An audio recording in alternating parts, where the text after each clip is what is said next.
Well, there's only one participant in the current lab, so apparently no one's in there.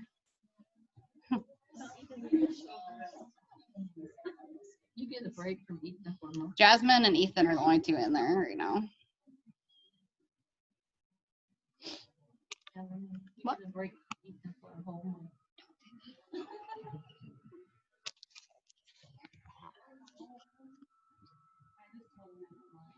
Okay, thank you.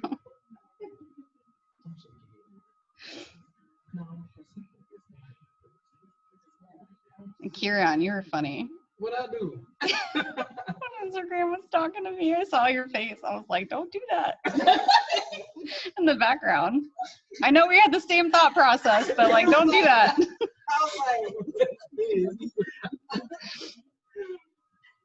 What is his office? It's like one door down. Past this other classroom? Mhm. I never knew where it was. It's a little closet.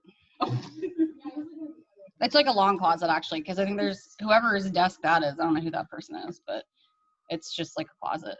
So it's a disaster in there, too. All right, so everybody's joining.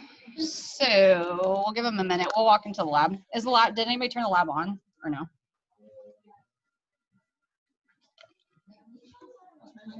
Okay. So if you're ever here. Yeah, how do you turn this on? This lab's special. So I need somebody to be my like little camera person. So this should always be. Are they on?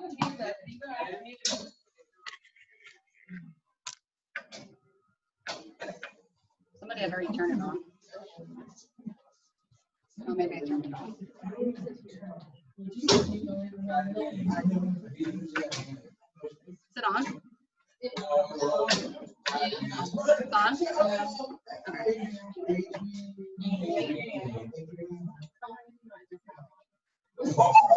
Okay. All right, so to turn the lab on, all you do is flip this on, so it's down to the red.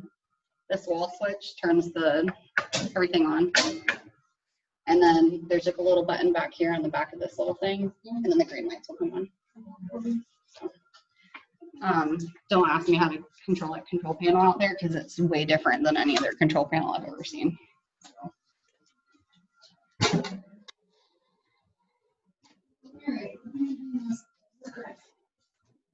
Are you gonna review fingers, hands, and this?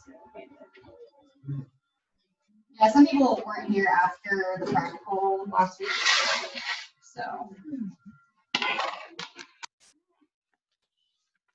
Sure. I don't know why these are going to the waiting room. They're supposed to admit automatically.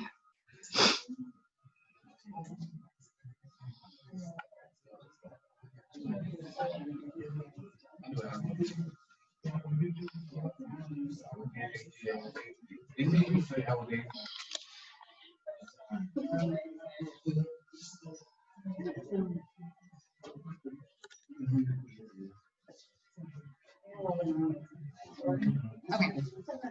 So I need somebody to be my volunteer patient. I kind of knew you were going to say yes.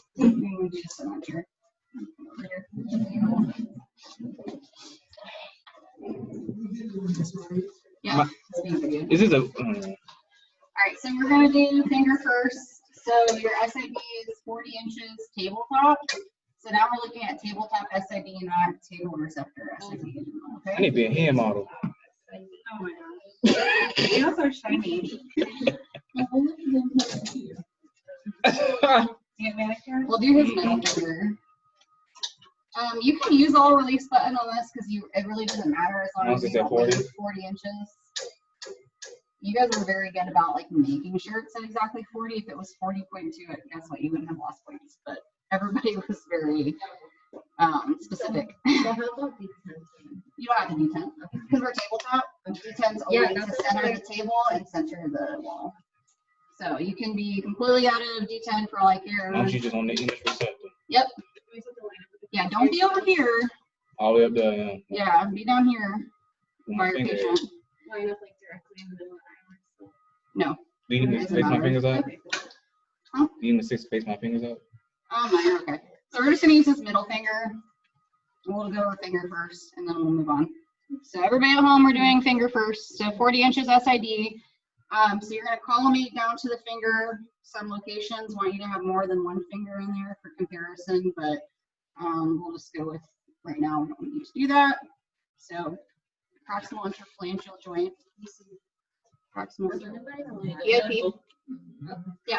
Who has markers? You have like 7. Yeah, I have so many. It's disgusting how many I have. You can see people on there. I have glow in the dark micropowders, yeah, but just like on Tumblr, I'm curious. Megan's our marker making guru. Okay, this class is gonna have some fancy markers compared to every other class that's ever come through FSCJ. Don't get mad if you're. They said somebody waiting. I don't know why it's not automatically sending people. Yeah, don't be saying anything bad, guys. Ha ha. Where's the marker go? Ethan, hang on a second.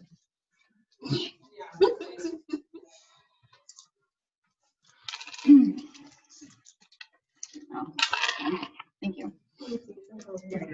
All right, so we're going to do PA hand. You can put your marker right up here at the top. It doesn't have to be this way so that the patient's reading it or that you're reading it. It can be sideways. It's totally fine. Guess what? It's still an R. Doctor can read an R. Okay? Just don't put it upside down. Or like that way upside down. Don't do that. It would be. All right, so we're going to collimate just down to the finger, just a little bit left and right. You don't, if you go really tight, you're either going to mark out or get your marker all the way out, but also this doesn't let you go any further than what I have it right now. That's as far as it's going to go. Can't go any further. So you're at 40 inches, so your PA hand. Now, all we're going to do is rotate the patient's hand a little bit. So relax your hand, and we're going to rotate you. Drop your finger. So you only want to do about 45 degrees and make sure the whole knuckle is in there all the way back to here. So if your collimation kind of, like depending on how you rotate your hand, you don't want it to come out of the collimation. So you want to make sure your fingertip all the way down to here is still in the collimation field. So you don't have to move your marker, just leave your marker there. All right, so turn your hand all the way on its side. Stick your middle finger up, just your middle finger. Like you're flicking somebody off. There you go. Sometimes you have to tell your patient to do that, and that's okay, depending on which finger you're doing. So again, you want to make sure everything is truly lateral. Obviously, you can't hold your finger there to hold them in place, but you can use popsicle sticks. You can use pretty much any resources you have in the room. Tape is a good one, but be careful you don't like tape the patient's finger. If you're going to tape, use tape, kind of bend it in half so it's not sticky, and then just have the patient hold it from the other side or like towards me, like depending on which way they're going. So you want your CR still at PIP joint. So then right there, right where his middle finger is at, everything needs to be in the collimation field and still all the way, still 1/3. So the only thing you need to do for hands, fingers, and wrists is stay within the collimated light. Like you really don't need to move anything. This is set up, just move the patient inside the light. That's it. You can move them. So he doesn't keep his fingers straight, but you would want it as straight as possible. All right, go ahead and put your hand flat for me. So for a hand, we'll just move him for this purpose. So your MCP joint, 3rd one, middle finger, just open up. Make sure everything's flat. If you have to rotate his wrist, you can. We'll open it a little bit more top to bottom and make sure you have your carpals all the way down to your fingertips. You don't want to be too close to your fingertips because that would cut it off. Sometimes the patient will slide a little bit, so always open it just a little bit more than what you need. Because if their hand does like that, when you take the image, well then now you have to repeat it. Rule of thumb, you're always supposed to mark on the lateral side of the patient's body part, but you don't have to. No one's gonna be like, oh my God, you didn't mark the lateral side. Just wherever you have light, doesn't matter. Any of these spots is fine. Just don't put it right here where it's going to touch the patient. Yeah, you have plenty of, yeah, don't stick it back here either. You know, if you have light over here, put it there. It doesn't matter. And then make sure your hand's flat. Everything's flat. I got it flat on. Yeah, flat. So, and then you want everything to be straight, ideally, too. I'm a bad patient. You are. Move him over a little bit. So you want everything, relax your hand. There you go. So you want everything to be flat. You don't want anything to be propped up because that'll lift this part up, that'll lift this part up. On your hand. It's like if I flap my arm, my hand rise up. You got deformity. Make sure their fingers are spread out just enough too so that you have space in between them. You don't want anything too much on top of each other. Some people you can't just like mash their hand on depending on the X-ray. I think I got it. Just ask them to make it as flat as possible. Okay. And then always look to make sure the wrist is as close to the IR as possible. So then we'll go on to the obliques. So relax your hand. Okay. Rotate you a little bit. Spread your fingers out. Move you over. Proper CR placement. When you do oblique hand, do you kind of twist the wrist a little You bit? can. more? So I always like kind of pick up the patient's hand and do both because you want everything in a 45.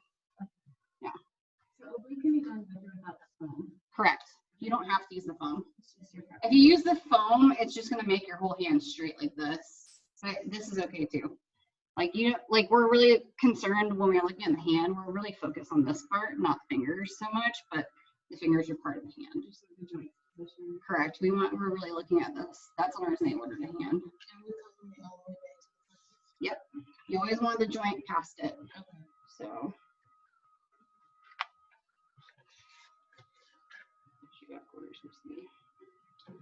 So this is actually not very even, but My hand uneven. you want to spread them out, make sure they're not too much on top of each other, and you don't want any obvious like bends. If they can straighten their fingers, the better off you are. Mary Rogers.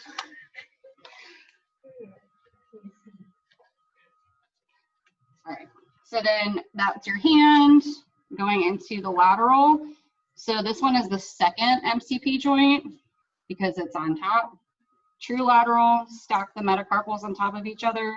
Spread your fingers out, make an OK sign with the first two fingers. There you go.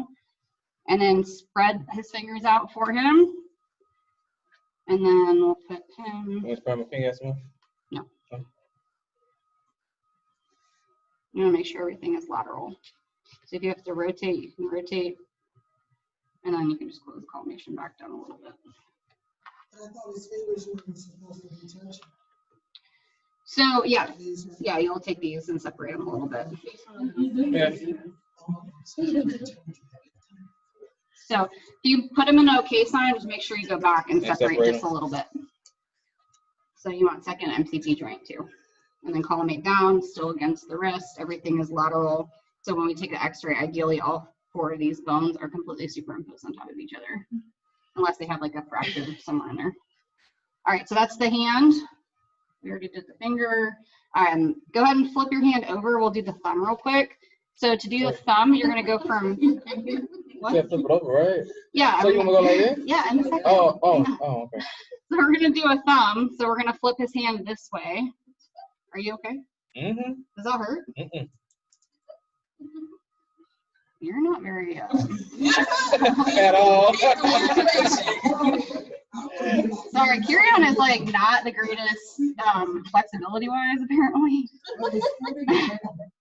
So for the thumb, so when they flip internally like this, we're going, since he's going in the opposite direction of where our beam is up.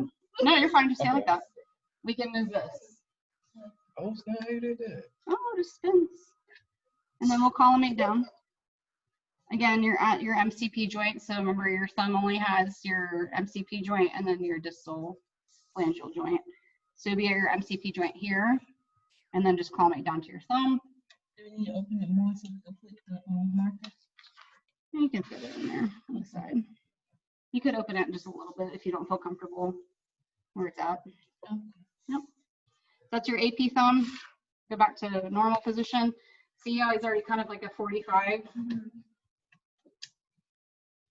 Come over here. Just enough light for your marker. He's already in a 45. You don't have to do anything. Just relax, other than making sure you have all this joint open, okay? And then the last one, kind of put your thumb up for me. And then we'll just rotate him completely this way so he's in a true lateral.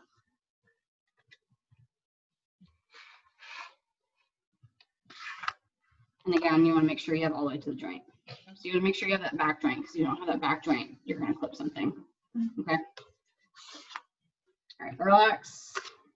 All right, so we'll do wrist. Make your hand to a palm, or fist, Fist. sorry. Step forward. All right, so we're going to center right at the carpal bones, all the way up to the metacarpal phalangeal joint, about a third into the forearm. Open just a little bit. Again, mark right or left side. Remember, we're putting the patient's hand in a fist so that it reduces OID. So make your hand flat for a second.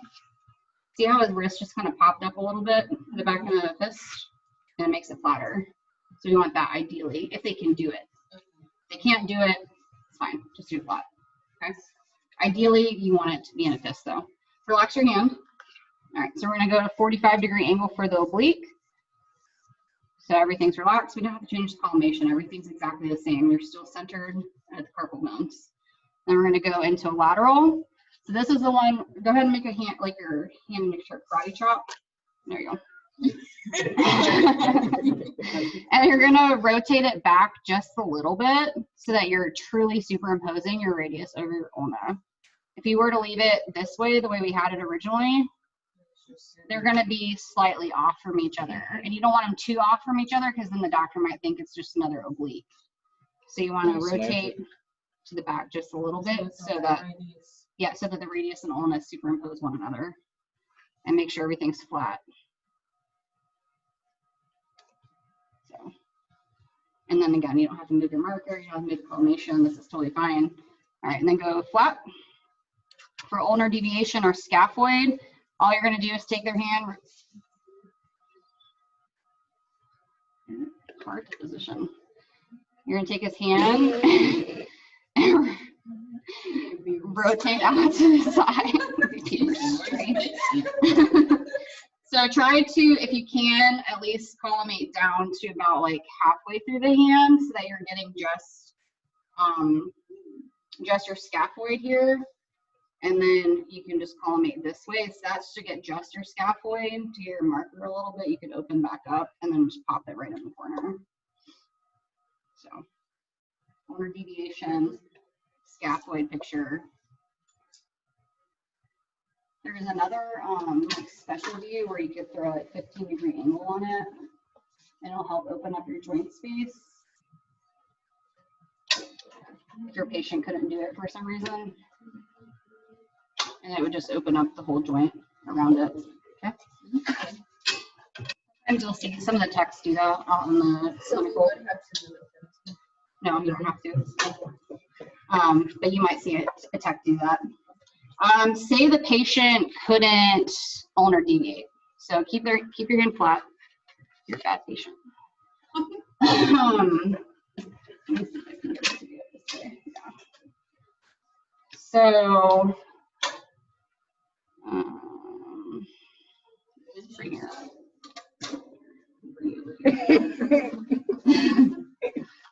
So just leave your hand flat this way.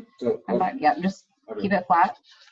So say your patient couldn't move for you, you can throw an angle on it from the side. So you see how like I'm angling the tube to the side? So it's going to be the same as if I were like obliquing them or like moving them myself. You could do the same thing for a oblique. You could just throw an angle on it, but you're going to throw like a much steeper angle, like 45 degrees.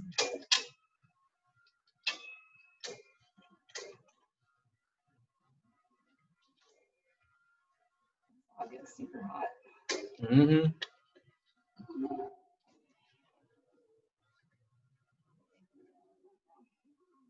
Sorry. Don't want me to get in my head, please. So bring your whole body this way. I can't do very much of this too because of where it's at. So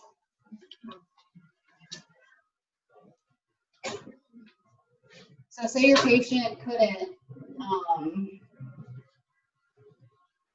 oblique the wrist, you could just throw a 45-degree angle on it from the side this way, and it's gonna make the wrist look like it's obliqued. So you can manipulate it too to do that for your patient if you have to. 90% of the time you don't have to. If they absolutely can't because they have like a fracture, like say you take the PA wrist and then something's fractured, just do lateral and just call it a day. Like your trauma views are always going to be the least amount of views. AP lateral, that's it. So if there's trauma there, at your clinical facility, your tech's going to tell you, we're just doing 2 views and we're going to go back. Because they're not going to want like 4 views of this wrist that's obviously got a fracture somewhere in there because we can't keep manipulating the patient. So if you can do it where the patient, like it comes out looking like the film is supposed to, then go for it. But a lot of the time they'll just call it trauma views and just do the 2 views. So, okay, so that's wrist. Go back to ankle.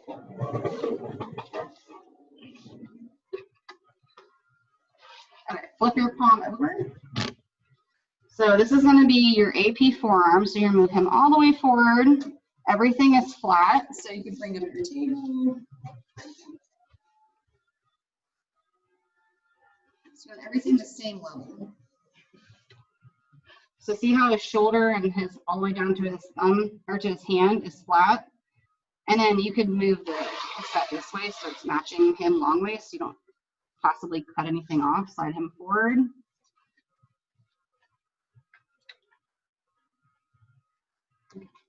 It's just your arm, I guess. You want me to turn my hand? No, you're good. So about mid forearm, and then just open up your collimators, which is as far as it's going to go. So you want just past your elbow joint, and then just past your wrist joints. So there's no actual landmark. You're just going to go center of the forearm. Still right arm. Okay. So then you're going to do a lateral. So bend your arm at 90 degrees. And we're going to put him in a true lateral here. Relax your shoulder down. There you go. And then this one, you just make sure the cassette's moved underneath him completely correctly so that you don't cut anything off.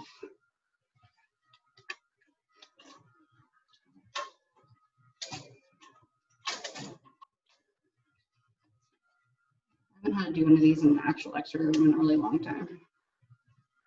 We always do a lot of extremities portable. You'll see that on clinical too. So it's a lot easier to manipulate the tubes and stuff. So you want this 90 degrees and then this 90 degrees. Don't do what he was just doing. He was like that. Straight. Everything straight. And then again, right? You can mark it back here. You can mark it up here if you wanted to, just not underneath the body part. That's really close. I would just do it here. It's okay to have light on the table if your cassette's this way. Ideally, you would just match the cassette with his arm. Lift up your arm. Put it back down. Slide forward a little bit. And then you could just open up left to right to make sure you have enough of the elbow joint, okay? And you can definitely do this with your patient. Make sure they're straight before you take your X-ray. So, okay. That's your forearm. Go back to When you have a mover, such as What? a mover, that's right. Okay. Like, you know, you move. Can you collimate out a little more when you have a mover? yeah, like some patients, like especially when you get into like feet and stuff, You know, it's like, the patients like move. Especially when we get to feet, you'll see like you have to angle and you have to put your foot on the cassette and stuff. Their feet will slide, so just open it a little bit. If you feel like every time you position them and they try to stand back and then they move again, so you have to open it a little bit. And then just communicate as best you can with your patient. Come over here, take your palm up. So you can just open it up a little bit. But for your ideal like clinic or practical scenario, don't do that to each other. Just be nice. And do exactly as I say. All right, so your AP elbow, palm up, Open up into like a third, probably a little bit too much, but a third into your forearm, third into your humerus, okay? And then for your internal elbow, which never gets done that I see it unless you have to do it for some reason, you can just pronate the hand.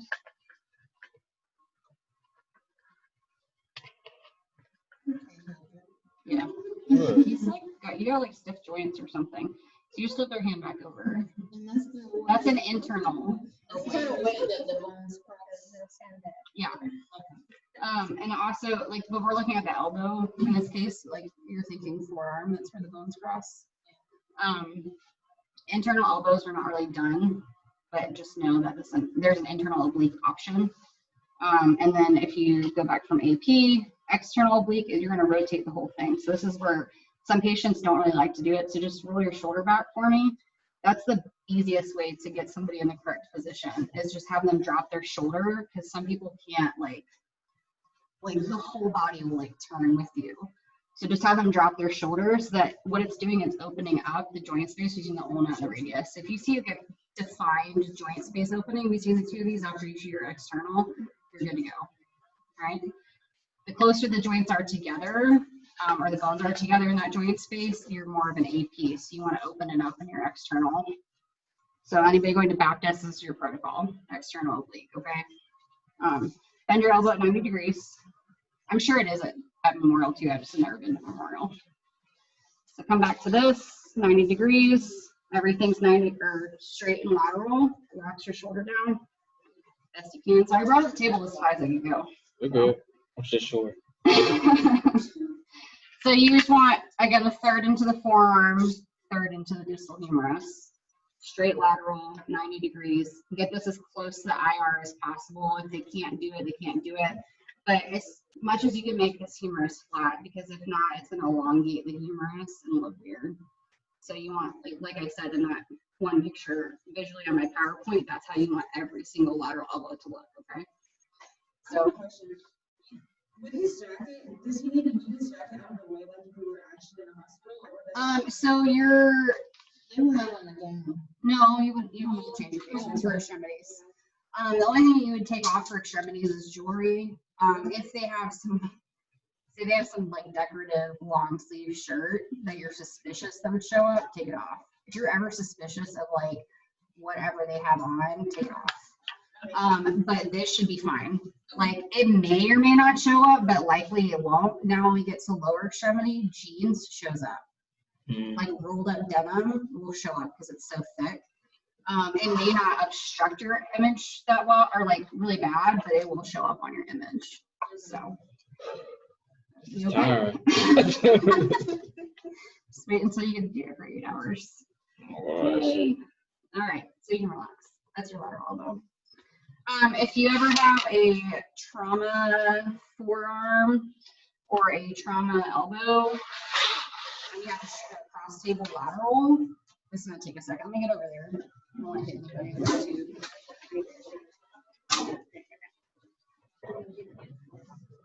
Okay. Usually what happens. Don't hit yourself. We need. Which one you looking for?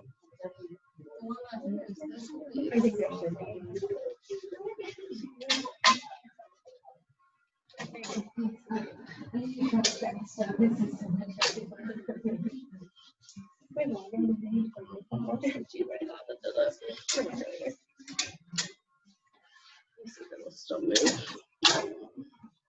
Somebody's typing this thing. Okay, I can't do it in here. I'd have to do it with like a portable. You wouldn't do like cross table stuff in the room usually anyway, but if you had to, we can do it on the portable, but there's no light, so I can just show you kind of what it would look like. But ideally this would move. But ever since we messed with it so much, I don't want to like get it out of all its positioning. So I think somebody tightened the thing.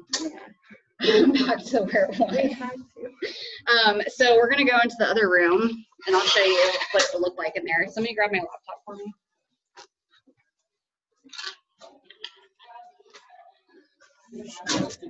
My bad. I was like, And the shade is really close, so you can see it good.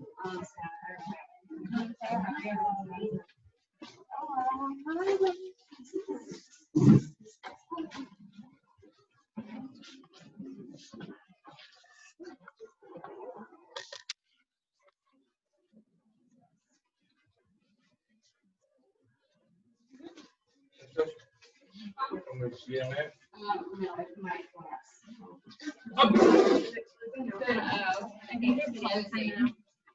Smart girl.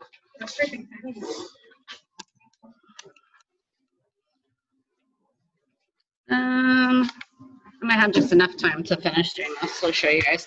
So you guys at home, I'm going to use a portable really quick to show them kind of what a cross table lateral would look like. However, there's no light, so you wouldn't be able to see it that well. But come over here real quick.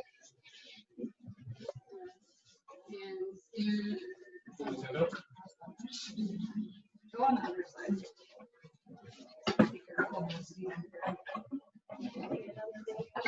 So sit over here.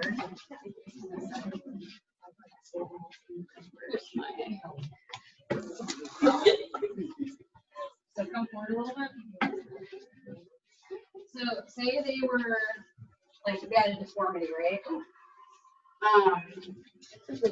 There's no light. I can give you a light. So you can see. Oh, yeah. Maybe hold it from over here. Oh, not that light. I didn't need that light. I was talking about the extra light. Just gonna.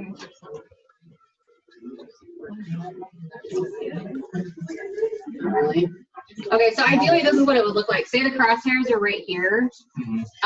You would prop his elbow or his forearm up on something so he would be like this ideally. You would shoot the beam from right here straight this way.